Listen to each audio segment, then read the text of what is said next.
coming to you live from the Wigan Robin Park Arena. It's the third of 3 days of top-class competition. Final Pro Series event of the year. And what a matchup we've got here. Jon McAllister,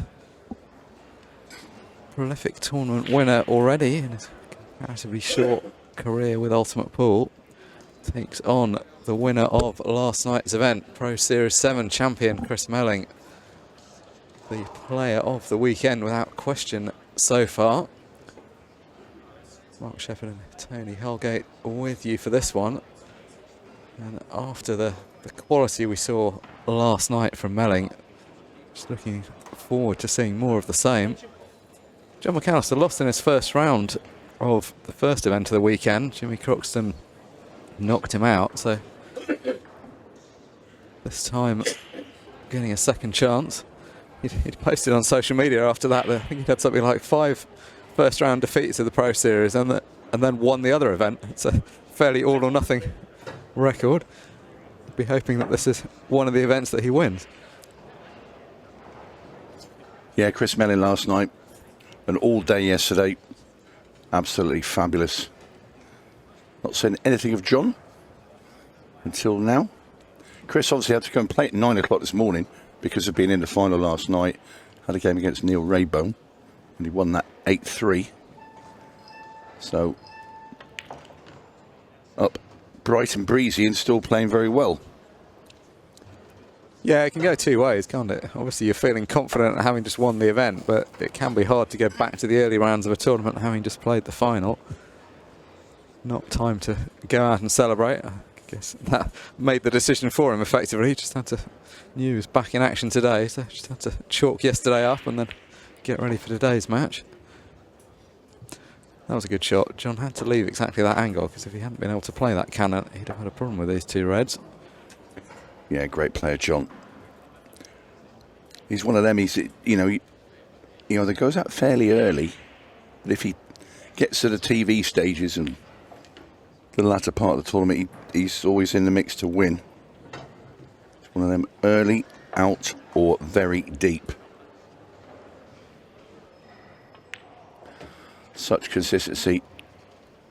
Great control there as well from Jon. Black ball into the centre.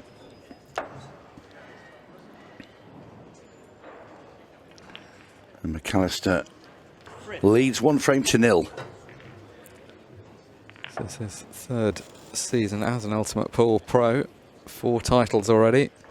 His first one was the Players' Cup, and then since then he's pressed on with 3 individual pro titles, Players' Championship, 2 Pro Series events.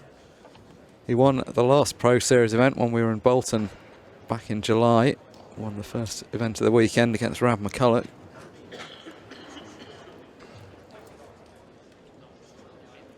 He was in the final with Christoph as well.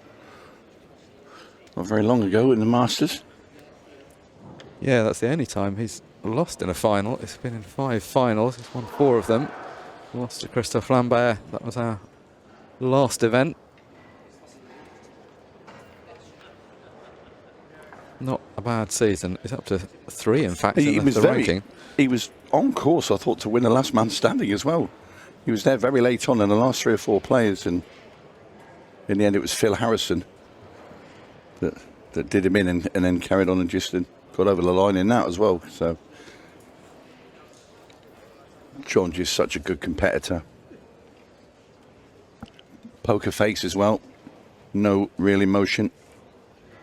Just concentrates on the job in hand. Yes, he also gets quite serious when he's at the table. Sometimes that's what you've got to do. So, first look at Chris Melling.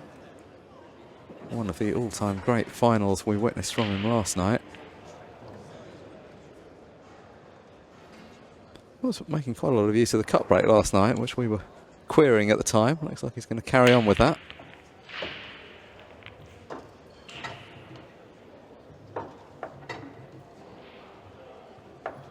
And the main reason we're querying it is because he spent a long time telling us that people shouldn't cut break, and he was never going to do that, but he seems to have gone over to the dark side. And the thing he said about that cut break, he said if you play it a certain way, he said, it's almost like cheating. He said, because you can always get a ball into that left-hand centre pocket. Where did he get his ball there? Left-hand centre pocket. But then it's only if you contact it properly and in the exact spot. So I don't know, he was chopping and changing yesterday. He went back to the head ball break.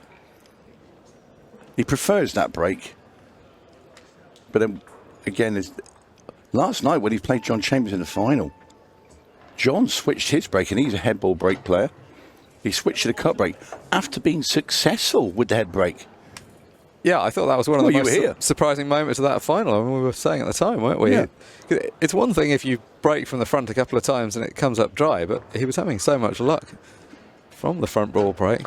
What changed his mind is because Chris had started breaking with the cut break and was getting like 2 and 3 balls, and they were coming out very easy.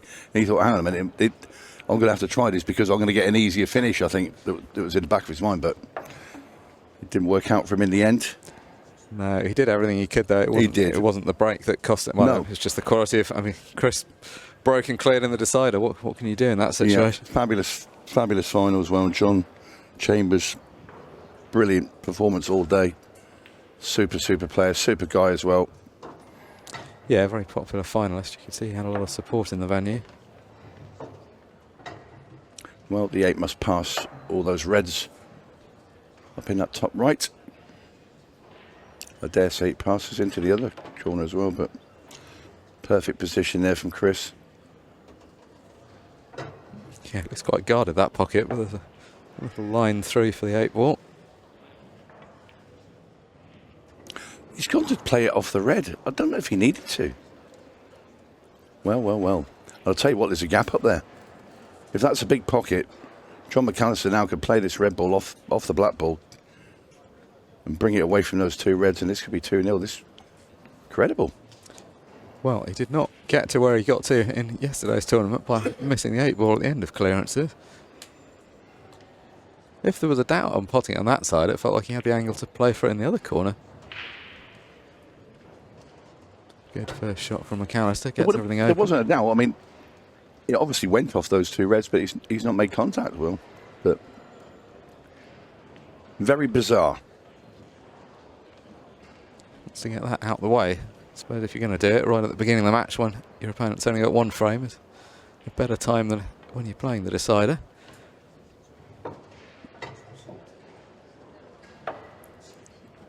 So John's now going to clear the 3 balls at the bottom of the table. He'll leave that ball top right for easy connection to the black.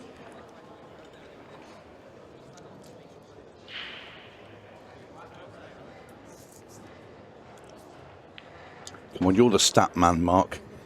Do you have any idea on the head-to-head between these 2? That is a stat I do not have committed to memory, I'll be honest. Right, you know, I've been here 3 years and I can't remember seeing these 2 playing each other very often. I've got a feeling they might have played in a final a couple of years ago or semi-final, but not often have I seen this clash. And obviously it's a titanic battle as well with these 2. I reckon you can pull some stats from somewhere, Mark. You're the man for the job. Come on. Well, Mark is sifting through pages of information. Jon McAllister is going to tidy this frame up. And he now leads 2 frames to 0 against Event 7's winner from last night, Chris Melling. John's probably sat there thinking, well, I didn't expect to get to the table there.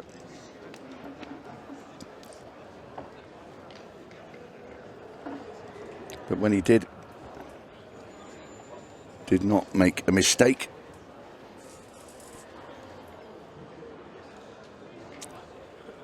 He's having a little smile there. Why wouldn't you 2-0 up in the main arena? Chris, on the other hand, yeah, just probably pondering Miss Black. Well, I don't want to let you down, Tony, so I have managed to pull up that stat. I knew you weren't going to let me down, Mark. They've played once in a Pro Series event, which was event 5 of last year. Chris Melling won 7-6 in that match. Once. There you are. It just, when you look at it, you know, and your mind always springs back to to previous matches. And I'm thinking, do you know what? I don't remember these. I thought maybe a couple of years ago, but it's not a match you often see. And there are matches you see all the time. Yeah, it's funny the way it works out. I mean, we've even seen some where players have played the same player twice over the weekend. Most memorably, of course, where the final of 2 events in 2023 were the last 2 events of the season were Tom Cousins against Stevie Dempsey. Those kind of battles, I guess, make more sense where players are both prolific winners. They're likely to get to the final a lot. These two have both been prolific winners, but maybe at slightly different times. McAllister's been doing more lately, whereas Melling has got more of his titles before Jon was so established on the tour. But Chris has kept that run going. The unique run of winning every year a pro title with 𝗨𝗪𝗃𝗄 since it began. Needed that one yesterday to continue the run. Yeah, running out of chances this season because he's missed a couple of events. He joked in the post-match interview that it wasn't a stat he cared about, but actually you could see that it really was. In fact, he was more emotional in that post-match interview than you might have imagined. Yeah, all his aunties came down, didn't they? And they were in the commentary box here with us because they didn't want to go out there and let Chris see them in case it distracted him, because he hasn't seen him for a bit. So that was a nice touch. Yes, you could see how happy they all were. They all ran out when he got onto the final black. Just clipped that yellow in a way he wasn't really meaning to.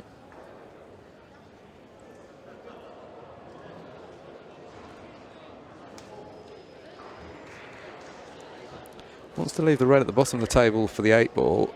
Was hoping to leave that red on the right hand side, possible to the top right corner, but now it's knocked the yellow in the way.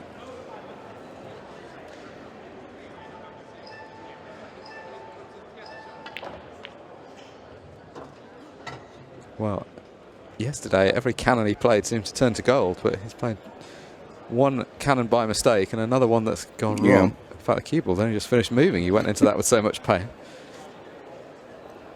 Yeah, there is a double. You can check this double up with the red into the left-hand centre. I'm absolutely sure what he was trying there, because it felt like the balls at the bottom of the table weren't really his problem. It was the ones at the top. But anyway, he's played a great recovery shot. Nice, some recovery. He can double the other red as well. He might play it last. There you go. He wants to beat just to the side of the bulk line. There we are. Perfect. Now he can run this in. He hasn't got to worry about getting on the black, because he just run this in. The keyboard will just stay pretty much where that red is, or maybe go a little bit forwards, but that'll be fine for Chris. Just needs to make the double. And he does.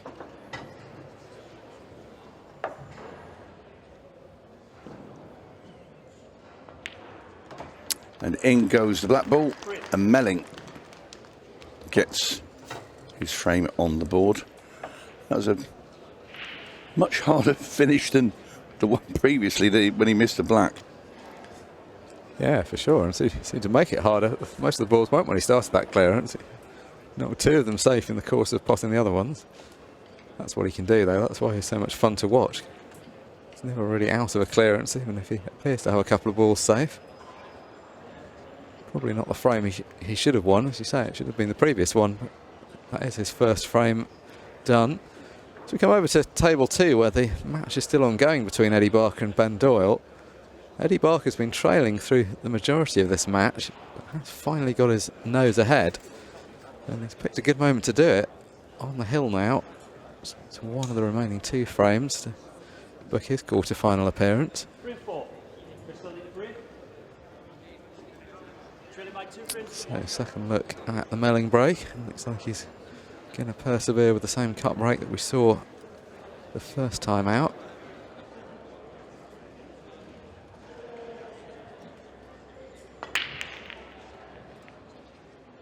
Well, 8 balls down, that doesn't really change anything. Another ball's also gone down, so Chris will continue at the table. Yeah, at least he'll be happy just to stay there. Obviously, if that yellow ball didn't go in, he would have vacated the table, and it would have been the black ball back up and Jon McAllister to come and get his hand on the cloth.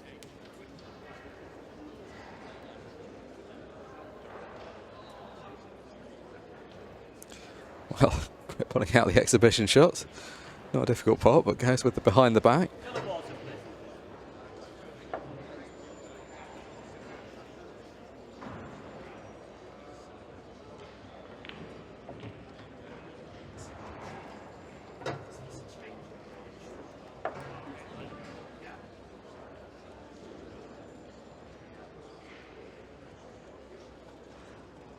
This ball in the centre. Take the ball is just looked out to the bottom right.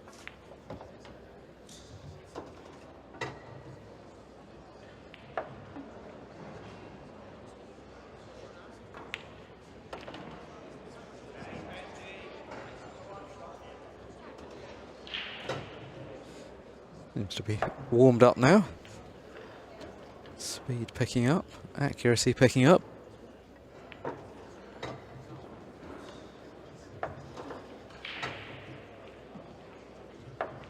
And in the blink of an eye, 2-0 becomes 2-all. We have seen the double done in the same weekend. Happened twice actually. Tom Cousins has done 2 Pro Series events back-to-back in the same weekend. Conor Tracy did 2 Challenger Series events back-to-back. If anything, you might almost say that the Conor Tracy achievement was the bigger one, given the size of the fields that he came through. It's still on track for Melling to do that, but he's got a few matches to come. This is the last 16 stage, so potential 3 more matches to be played across the rest of today. The final coming up tonight around about 10 o'clock. Chris blowing his hands to warm up, and I'm not surprised. It's very cold in the venue today. Yeah, the temperature has dropped, definitely.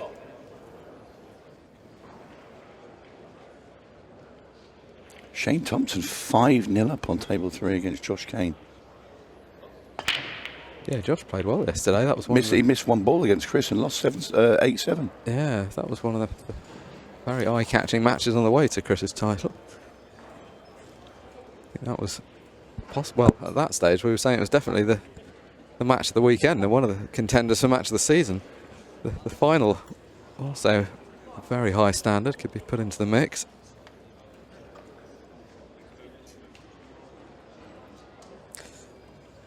Fairly messy layout this.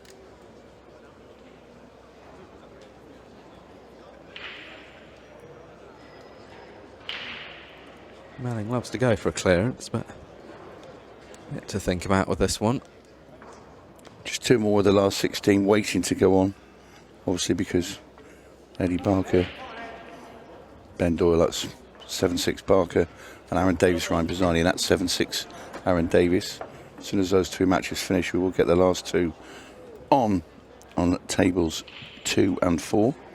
Those matches will be Tom Jones versus Luke Gilbert and Jaden Billingham, taking on the number 2, Declan Brennan, who is still trying to chase down Tom Cousins in that number 1 spot. Yeah, that's one of the other fun narratives of the weekend. We've got whether Melling can, well, firstly, whether he could win a title, now whether he can win 2. And Declan in good shape for that number 1 spot, but he'll need another good run in this second event. Does he need to win this event? We were trying to look at the points there. Does he? He definitely needs to get to the final. I know that.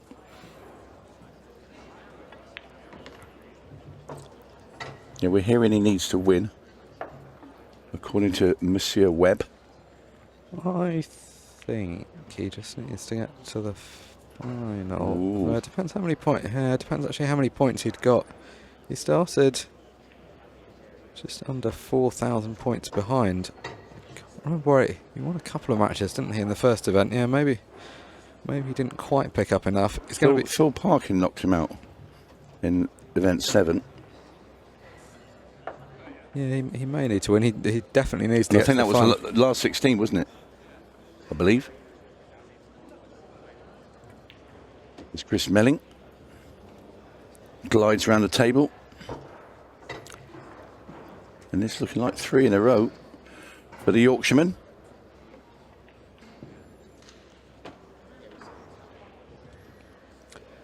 Chris Melling coming into this weekend was down to 12 in the rankings, which for a player of his standard is a surprise. He'll be getting a fair jump.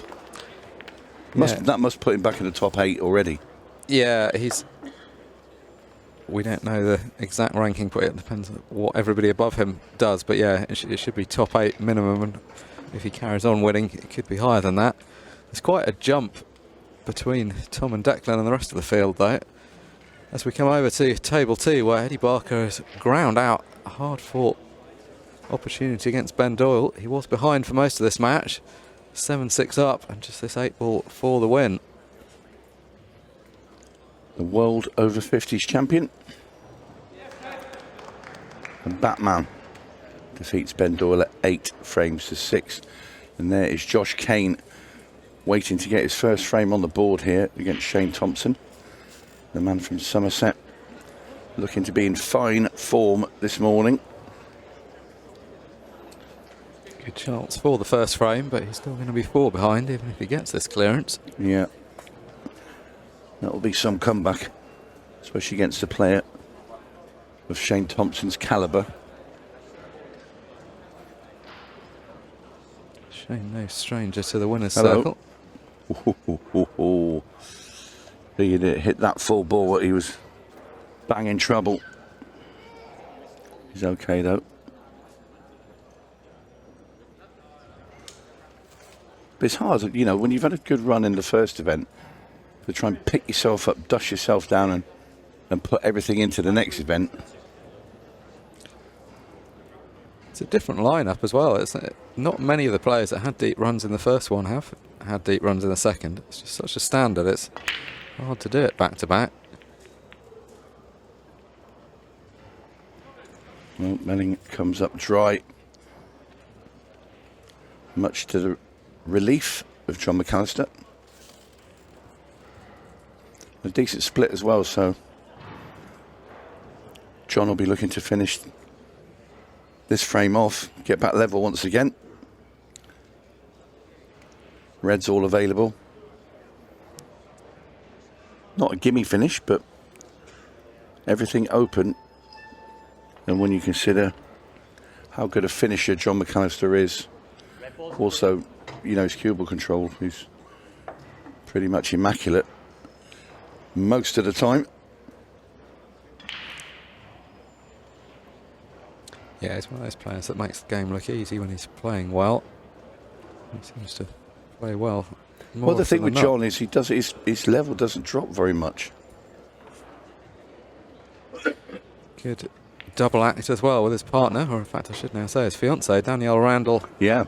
In the quarterfinals of the yeah, ladies. she's still going. Has she got Barbara Taylor? She has. I did look at the women's draw earlier and that one sort of jumped off the scorecard, if you like, or the draw as an eye-catching match. Yeah, there's some good quarterfinals in the ladies. We'll have the match between Kirsty Lee Davis and 𝗪𝗁𝗡 on this table straight after the conclusion of this match. Then we've got Barbara Taylor takes on Danielle Randall, Megan Proctor against Ashley Dinsmore, and Becky Watkins plays Sophie Gibbs-Nichols. Sophie Gibbs-Nichols fresh off having just beaten Amy Beecham this morning. Yeah, big win for Sophie. Big win. I did see when I walked in the arena that sort of score was 5-2 to Sophie. But, you know, you still got to get over the line against, you know, a player of Amy's stature.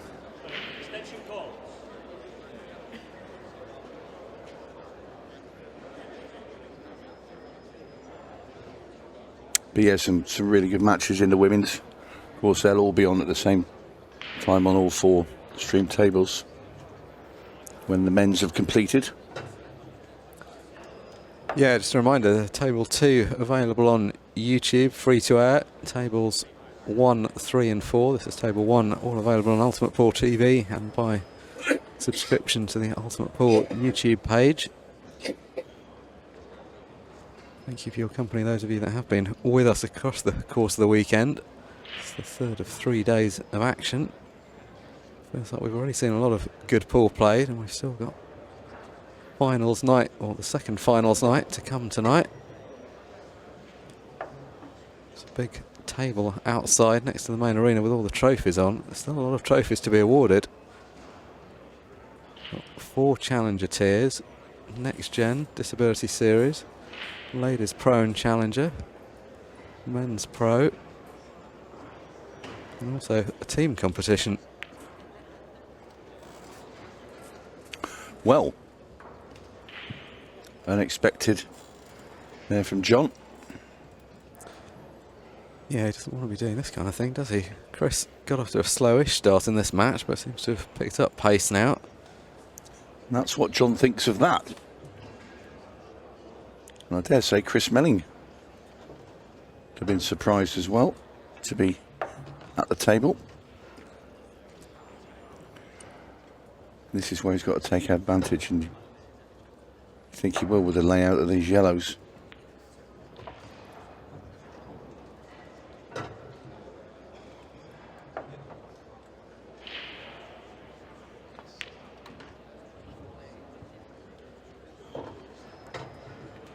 Two-0 down, but good chance now to go 4-2 up. Yeah, and he's also missed a silly black as well, that if he put it back for the rest of the day, he would never miss it again, would he? Very odd shot in that second frame. He's obviously trying to get the can off the red that he didn't quite get, but surprise miss. It was actually into the same pocket, but I don't think he's about to miss this one. So 8 ball safely down. What was a 2-0 deficit has become a 4-2 lead for Chris Melling. The magician has woken up and he started casting his spells over his opponent, who started off well but now thrown in a couple of loose ones. Yeah, after his win last night, I had a chat with him in the bar for 10 or 15 minutes in his aunties, talking about some of the past tournaments that we played in for a nice reminisce. But he got out the venue pretty much on the sharpish and said, do you know what? He said, I fancy tomorrow's as well. He said, I'm going to get myself to bed. He said, and we start again tomorrow morning with 𝗨𝗡𝗪𝗏, and he's come out 9 o'clock this morning, won that match 8-3, which is an impressive scoreline against Neil. So he has come out determined to try and do it all over again. You wouldn't bet against him, and I think he's more likely than most to do it, obviously both because he's a good player, but also it's not, some people win a title and it's such a big moment for them. It's something they've been working for a long time. For Chris, he wins quite a lot. I think he was relieved to get one because he hadn't had one for a while, but you certainly wouldn't be surprised if that opened up the floodgates for a second. He's going to be through to the last 8 if he wins this match, so that's the point at which you can realistically start thinking about another deep run. Obviously, you could be talking about it at the last 64 or last 32 stage, but you're quite a long way away from the final at that point. A bit more tangible. Hill, Ryan Pisani and Aaron Davis on table 4 now, so down to a 1-frame decider between those two gentlemen. Aaron Davis, one of our first-time winners this season. Won the first Pro Series event back when we were at this very venue back in April. Just say on table 2 now, that's just getting underway. People who maybe want to have a flick through the channels. That's on the free-to-air YouTube one. Jaden Billingham is now taking on Declan Brennan. So, good matchup there. Young Jaden, of course, a new professional. But you feel like he's been around quite a while because he's been so good in the under-18 sort of section. That's crazy, isn't it? He's winning under-18 matches. He wasn't even born when Chris won his 2 world titles. In fact, was some way away from being born at that point. We've got some players in the field, Chris Melling and Phil Harrison amongst them, who've been at the top of the game for close to 30 years now. Yeah, I mean, I remember when I was playing, when I was captain of Ireland, we had a young kid coming through in the junior team, and we knew he was going to be outstanding. And that's Stevie Dempsey, and we were proved to be right. And also coming through the England ranks, and you can see through the juniors. I remember when Mick Hill, Chris Melling, they sort of came through together, those two, and then just behind them was Gareth Potts. And before you know it, I'm lining up for Ireland against England, and those 3 are all in the team. staring me in the face, thinking, my word, look at their side. You know, and that also included the likes of the late great Jason Twist, Darren Appleton, just a team full of absolute superstars. That really was the golden era of pool, wasn't it? And Lee Kendall was still there playing then as well. He, you know, and he's still the captain of England. Incredible how he's still playing at the highest level internationally. It shows the strength, you know, mentally as well, and to keep doing it. I mean, I spoke to Lee before the World Championships, about a couple of months before, when we were at one of the pro events at Players, and I said, you practice and you get ready? He said, no. He said, 1 month before. He said, then I'll start. He said, but take me 3 to 4 weeks. He said, and I'll be ready. And he got to the final of the World Over 50s as well, and just got edged out by Eddie Barker. But when England were on the stream over at the World Championships, you know, he put in some really good performances.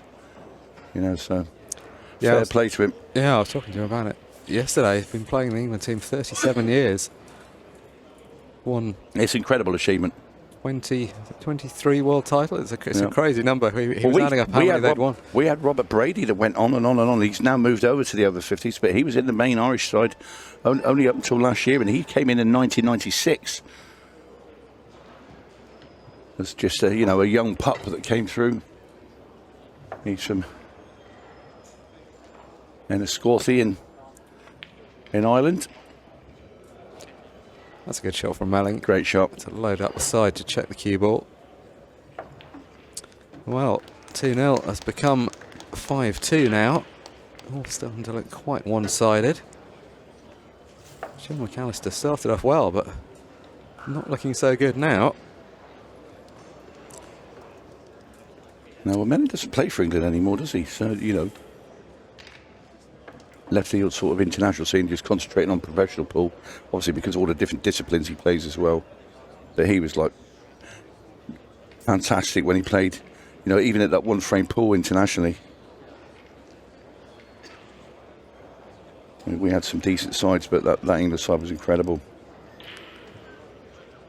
It's always been the proving ground of a lot of top players coming through those international ranks.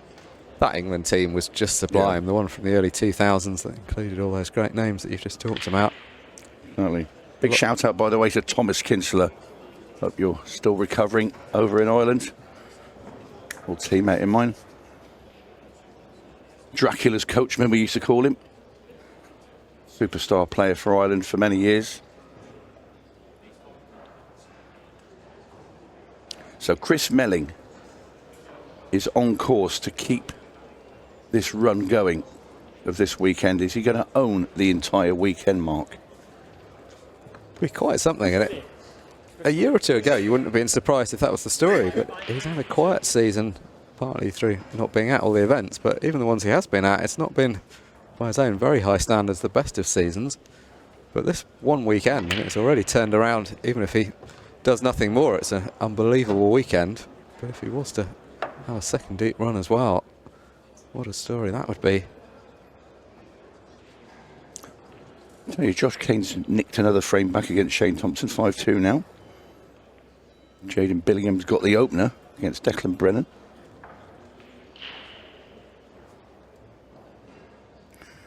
And Aaron Davis has edged out Ryan Pisani 8-7, so he moves into the quarterfinals. It does mean we will get Tom Jones and Luke Gilbert onto table 4 now. So that's just starting.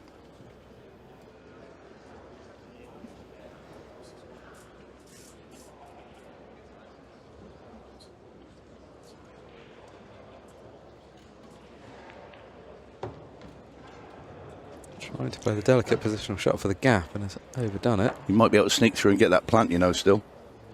If he can, he's okay.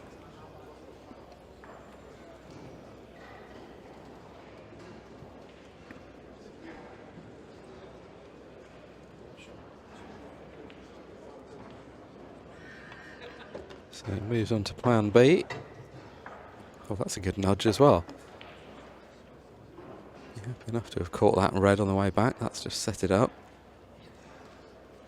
Going to have to come back for the ball that he tried to get on and failed to a moment ago at the bottom of the table.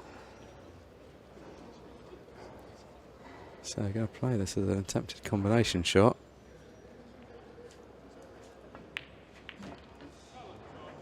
That was high tariff even for a player of Chris Melling's calibre. Played in such a way that it wasn't going to be terrible if it did just stay over the pocket. If it went in, he could have continued with the clearance. If it stays, he's still got a decent spot in the frame. Jon McAllister, having had a good start, is now facing the prospect of having to fight his way back into this match. Well, that's opened up one of the problems.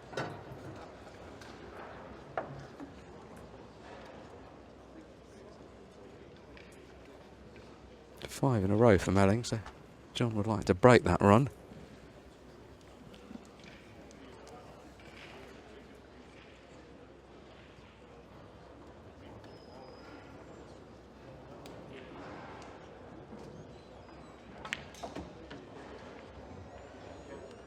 Very good shot there from Jon McAllister.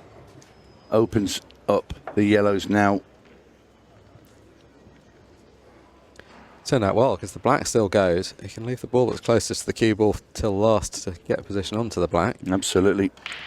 Makes this, just goes across the table and probably place the yellow that's in the middle of the table into the right hand centre.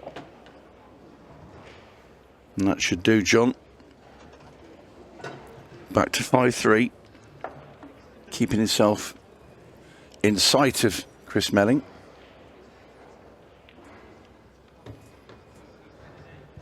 This did come from a slight error from Melling. He was in with a clearance opportunity. Slipped out of position.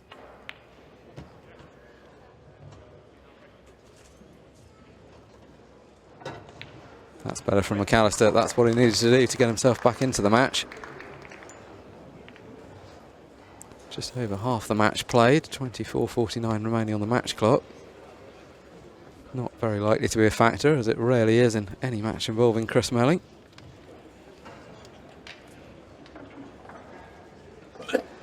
Melling would obviously like to have opened up an even bigger lead, but he's got to be happy enough. Slightly careless moment at the start of the match where he missed that first 8-ball while clearing up in frame 2. Since then, he had been far more clinical. 5 frames in a row, just broken by falling out of position in that last frame.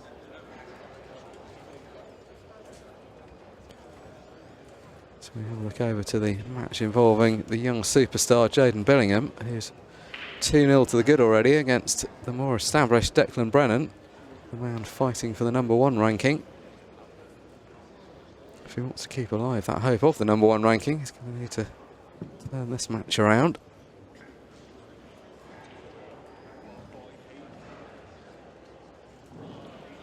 Very young player, but a player that plays with so much confidence, Jayden Billingham. Yeah, very good at putting his patterns together and super finisher as well. Great future ahead of that young man.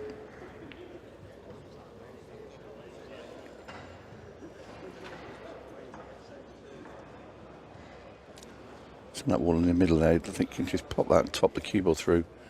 Just get up towards the bolt line.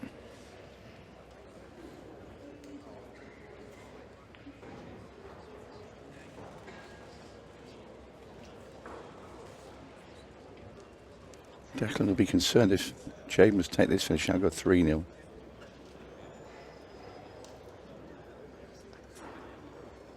It's all about landing on that ball at the top of the table. I'll tell you what, that's perfect. He's got a slight angle, he can get down the table. Even just to get that cue ball away from that yellow so it's not hampering him in any way, and just have a straight shot on the red into the bottom corner that's next to the black.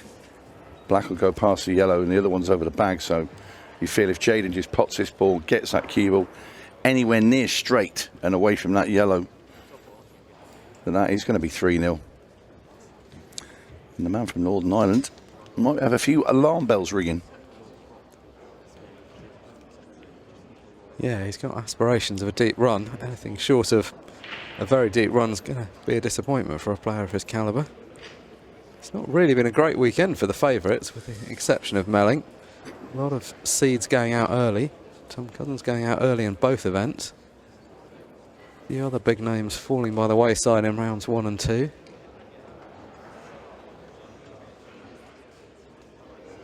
Shout out to 𝗪𝗏𝗃𝗄𝗃, who's Super shot there from Jaden. beaten Tom Cousins and then also added 𝗧𝗏𝗃𝗄𝗃 to his list of scalps today. He's out now, but he's had a good run in both events. He's having a good look at that black ball. Maybe it doesn't go past the yellow in the middle. From here, it looks like it flies in, but it can't do it because there's no way Jaden be taking this sort of length on it, you know, because the reds are tapping. Unless he's trying to just put Declan through the middle a bit when he's sat in his chair. So obviously, no, it didn't. And that's lovely position from Billingham. 8 ball into the top left. In it goes, clean as a whistle. And Jaden Billingham leads the number 2 seed 3 frames to 0. Another one-sided scoreline. Shane Thompson 6-2 up now on Josh Kane. Kane had a good run and played one of the matches of the weekend against Chris Melling in Pro Series 7. Facing an opponent in form here though, and Shane Thompson, who's gone off to a really good start in this match. Yeah, he was in here with us early this morning, Shane. He thought he was going to be on at 10 and the schedule's changed slightly and he found out he was on at 11:15, so he sort of came in to chat to us to kill some time, but seemed in a confident mood this morning, did Shane? Playing a big money game in November against Stevie Dempsey, which will be very interesting in Taunton, which I think I'm going to go and pop up and watch, or just Barrack. Yeah, he likes a big money game, doesn't he? Yeah. Yeah, I think they're playing a race to 27, which is quite funny because I think it was Stevie wanted to play first to 30, Shane wanted to play to 25, or if it the other way around, it might well be. So they decided on 27, sort of a compromise. Anyway, this is a tall order for Josh Kane there as we come back to the main arena. Jon McAllister to break off trailing Chris Melling. 5 frames to 3. Requires balls off this break. Gets them. And what do we have? That's not great. Be okay if those 2 reds were a plant up the top, but they're not. And I'm not sure you can get past the yellow to actually make it as well. So, could be a tricky layout here for Jon McAllister.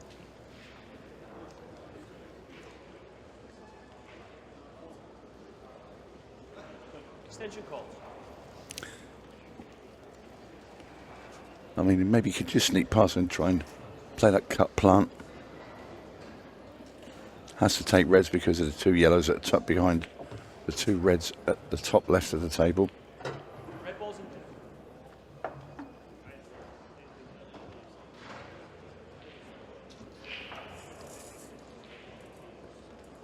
Bit of head shaking from McAllister. He's not on the plant at the top of the table. He's got a choice of...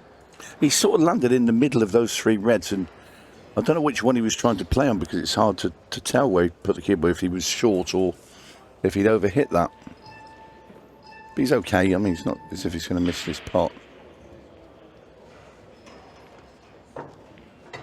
If he does want to play for the plant, he's got a good angle to do so after potting the ball to the middle. I think he's going to play to move it. I think he drops this in the middle, leaves a cut back into the top right, sending the cue ball maybe between the gap of those yellows and kicking the second red, not the one that's nearest the bag, the other one. If he bumps it out, because you'll land on the one over the bag then.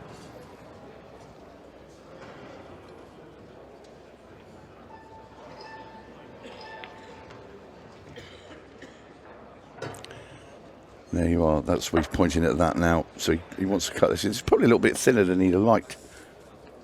He wants to cut this in, cue ball off the side cushion. So just run across the bolt line, kick into the second red ball, land on the one over the bag, and just hope and pray the other one comes out nicely.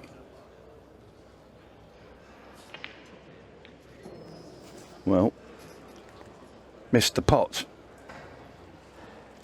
But he has got second prize because that red is now blocking those two yellows just behind it. So nothing particularly easy here for Chris Melling. Shake of the head there, doesn't like it.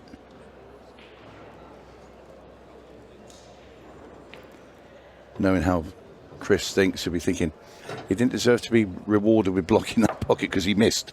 That's what will be going on in Chris's head. Does he play this off the red? It'll free up that yellow. Now then, he has the angle to cut this in, and he'll try and take both of these yellows out. If he can hit just before the cushion and hit the yellow on the rail, the cube then will come off that red yellow and hit into the other one. I think what he's looking at is catching the first yellow thin and bringing them both down the table. Tougher. Well, half good news, if you like. He has freed the two yellows, but he's got a very tough shot next. And if he tries to play the easier pot into this bottom right, the cue ball's not going to be very good to try and get on the other two, unless he really digs deep and smashes it in, which we know Chris is capable of doing. I think he might just play a roll shot.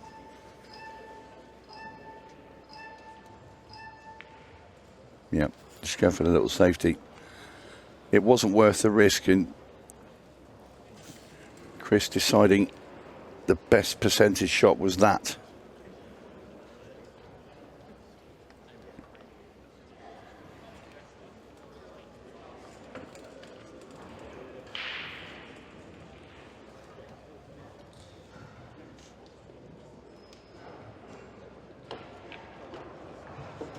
Oh, he's come out and got the plant. Well, if Melling was shaking his head at Jon's last shot, he'll definitely be shaking at that one.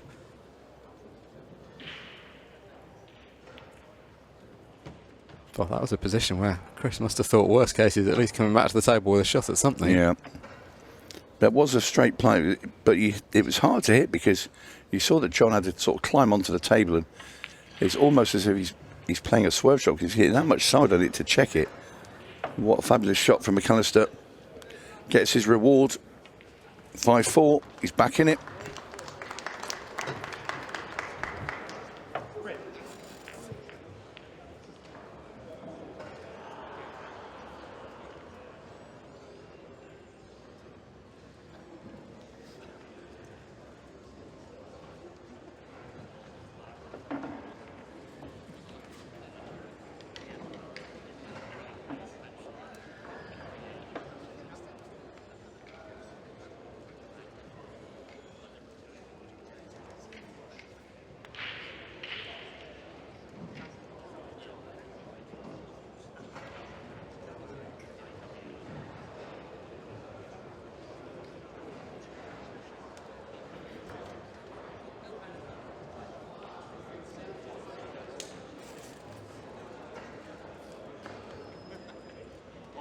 Frame 10.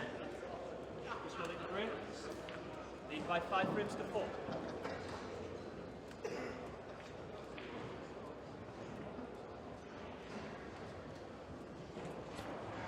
So, having seen his lead eroded, Chris Melling breaks off in frame 10.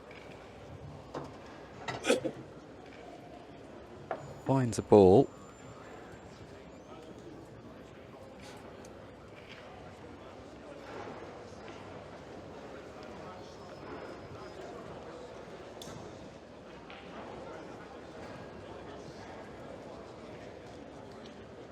A slow start to the match for Melling, but once he got going and threw a few frames together, 5 in fact in a row at one stage, he fancied him pressing on from there. It's not been so easy since then. Always just made that worse. He wanted to hit that full ball, knock that black ball past the yellow. You saw him turn away in disgust, because that made the finish very, very easy indeed. And well, if he's looking to see if that goes now, then why did he try and move it? Because if it nearly goes now, it definitely went before.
So no problem with the reds, but still going to find an option for the 8-ball. It's just coming around to look at whether there's any way he can just squeeze it past the yellow off the jaw, whether he's going to need to disturb it.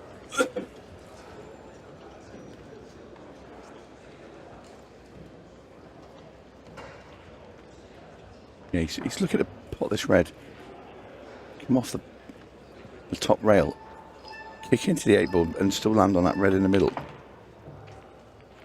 That's he'll take that all day long. Will he take that? It's worked out brilliantly. Not entirely as played. It was close to what he had in mind, but it was no, because he pointed to exactly what he wanted to do, but it certainly works. Melling 6-4 up. It's been a good performance. It hasn't yet been a great performance. There's room for improvement. Jon McAllister just about hanging on in there. Still a couple of frames behind, but he's completely out of the match. Melling some glimpses of quality, but a couple of errors that we didn't see in many of his matches yesterday.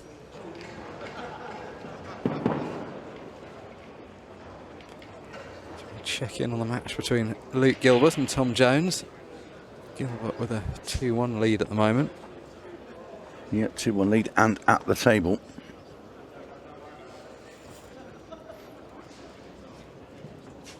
And this young man's won a tour as well.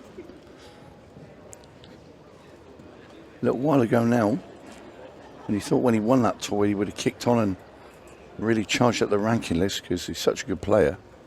It's not quite happened. Sort of just a little bit stuck in the mud. Yeah, there's that phase, wasn't there, when he was winning all the international tournaments. He won multiple European and world tournaments at under 23 level. Every time he left the country, he seemed to come back with a load of silverware, and then won his first Pro Series title. You rightly say, it felt like that could be the first of many. Yeah, wonderful cue is Luke. Very precise.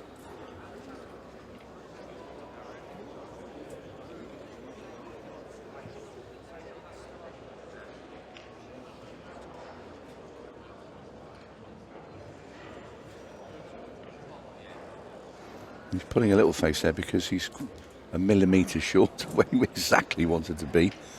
He wanted to be able to play that red without queuing over this yellow. And that's why the little grimace. You saw he did pot that red in. It looked like he was going to be in fine position there. And I'd have a few quid on at Luke Gilbert any second now, being 3-1 in front against Tom Jones. McAllister needing a big break once again. Getting one, but what's the cue ball doing? Is that yellow come down to help him, but the bad news is the other yellow going behind the red. Not the best struck break. The cue ball was always running a bit loose. He potted a few balls though.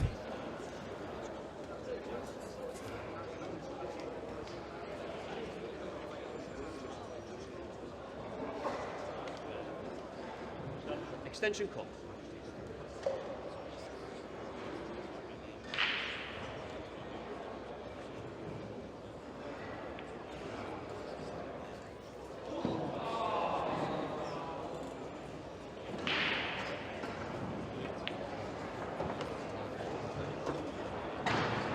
Yellow balls in play.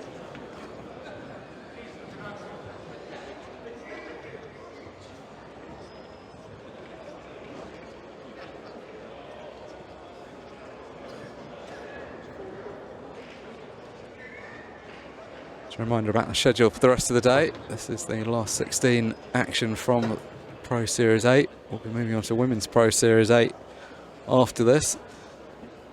Quarter-final on this table. There's been a slight change in schedules just to sort out the availability of the tables. It's going to be the match between Barbara Taylor and Danielle Randall on this main feature table. Oh, what a great shot that is from Jon McAllister in the meantime. Yeah, super shot from Jon. And then we'll have one more men's Pro Series 8 match to round out our afternoon session. That'll be quarter-final action. Then when we resume at 5 o'clock tonight, we've got men's semi-final action and finals from the Women's Pro Series, the Next Gen Series, and this Pro Series 8. There's still 7 matches to come after this one.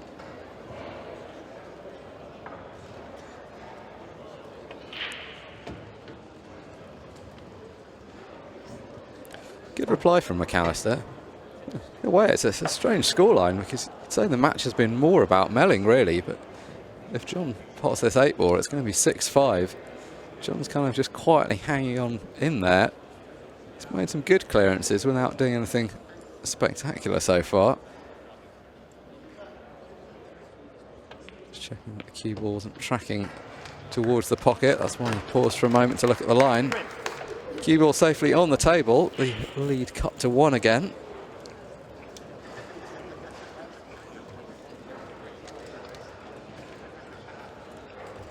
Chris has got himself under a bit of pressure. Having won 5 frames in a row, he might have expected to close this match out in slightly more comfortable fashion. Since then, though, Jon has had something to say about that.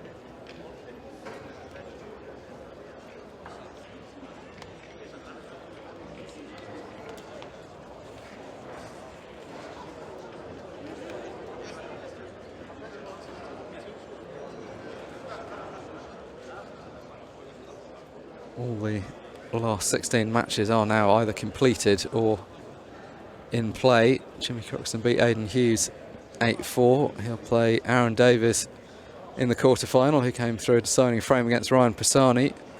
Phil Harrison, we saw on this table, beating Kyle Cope 8-4.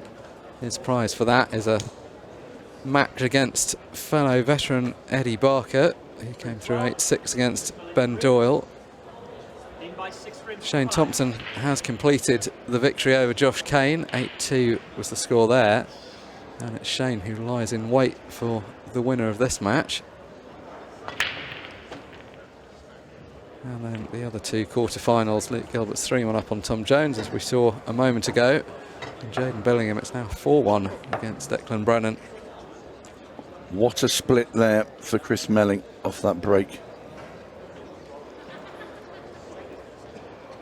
What a chance to get on the hill. Red ball's in play.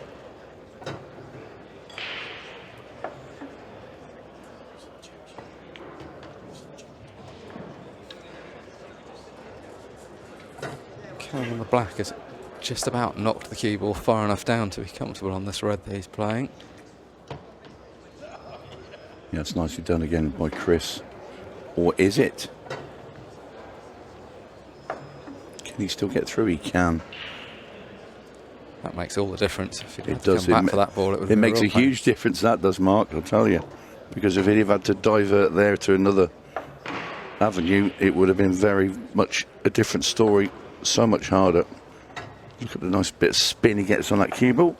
That's exactly where the cue ball would have been if he'd have rolled it in, but it looked better like that.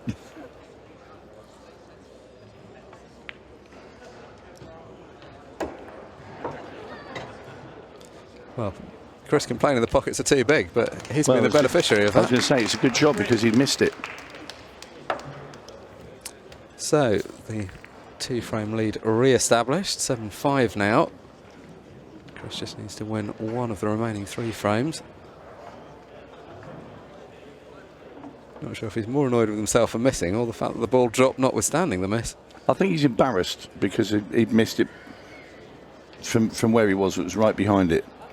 So, you know, and he's embarrassed that it's actually gone in more than anything.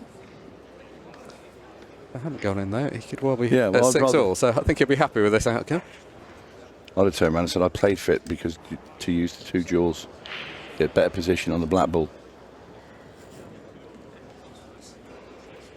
Important frame that, because the match was starting to get quite close, and as we get nearer the winning post, doesn't really want to be playing a best of 3 or a best of 1. At least destiny is in his own hands still.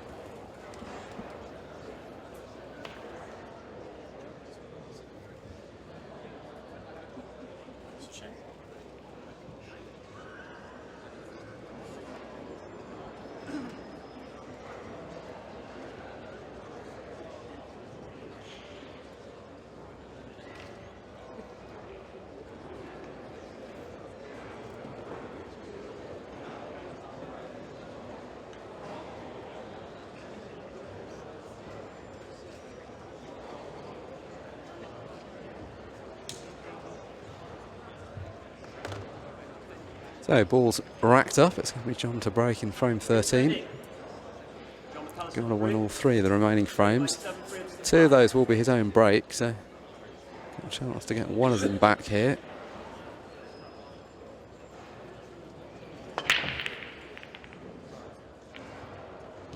Better struck break than the earlier one where he had the cue ball running around the table. And these are pretty nice for Jon as well. Just what he wanted. To get a ball and get a very good chance at the finish. That's exactly what Jon McAllister's got.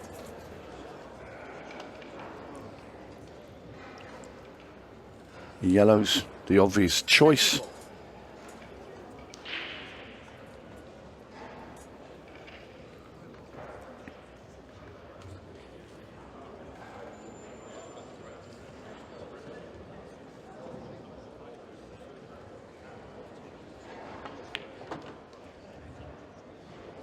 Yellow balls in play.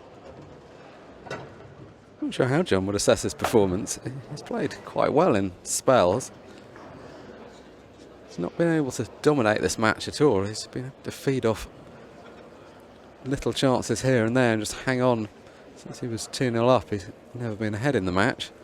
But it is one of those games, if he could find his way back to 7-6, certainly not a foregone conclusion that he's out.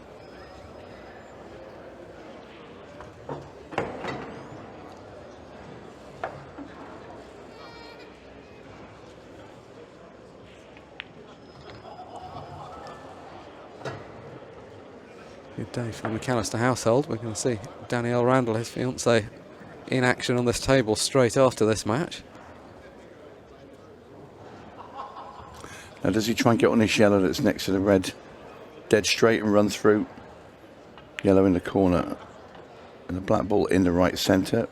Judging by that, that's exactly what he's going to do.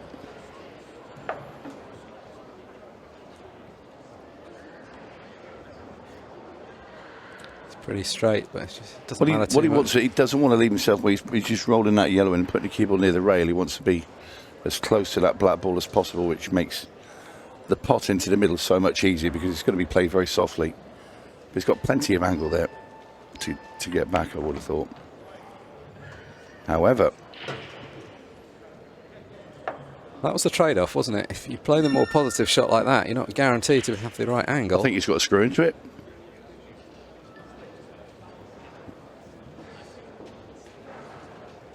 Decent chance. If he screws into it kind of half ball, aiming between the red and the black, he should knock it towards the pocket.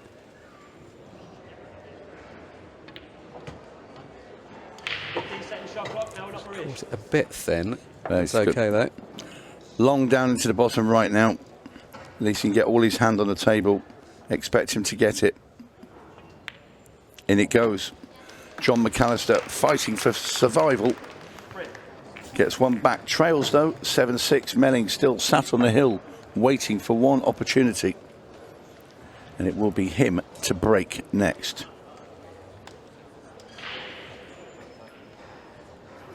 And when he's needed it at the death of matches, he's always found it. Last night in the final against John Chambers, 7-7.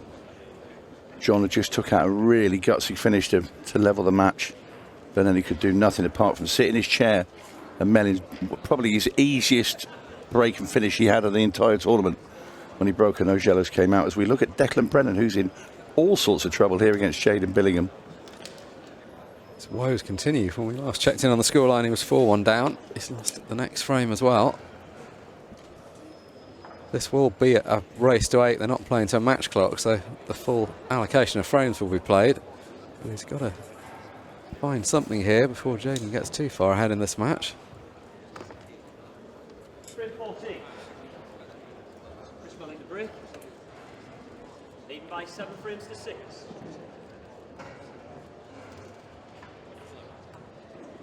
As we get back to the main game, Chris Melling, final break of the game. What can he make of it? Oh, surely he's not going dry, is he? Well, well, well, the first time this whole weekend when he's been on the hill and broke, he's not made a ball and run the match out.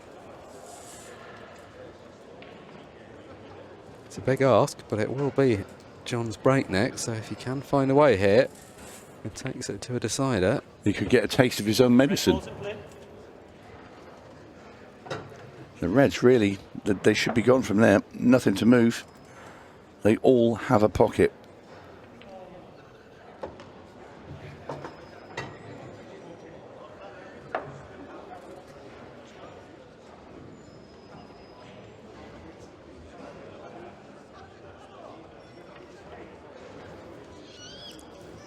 Just I'd say overcut it. It's like cushion first and flicked it just away from the rail a bit with the side. Just left himself a bit more angle on that shot than he wanted. Yeah. Expected him to make it though. So Chris Melling couldn't get a chance off his own break, but he's now going to get that chance. 7 balls away from booking yet another quarter-final appearance.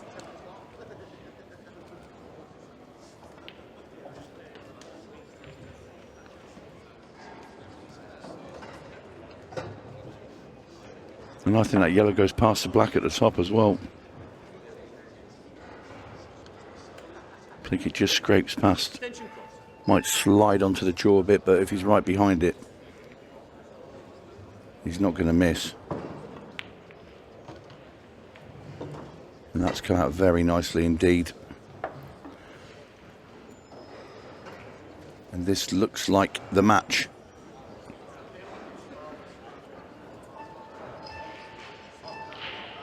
Hello. Wow, he already used his extension. That was the last second he had to play that shot. Gets it done though.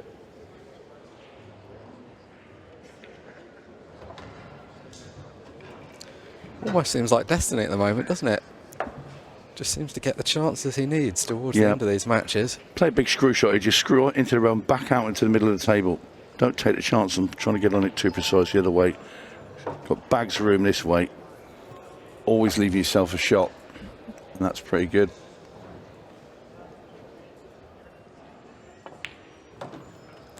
And Chris Melling is going to carry on this run.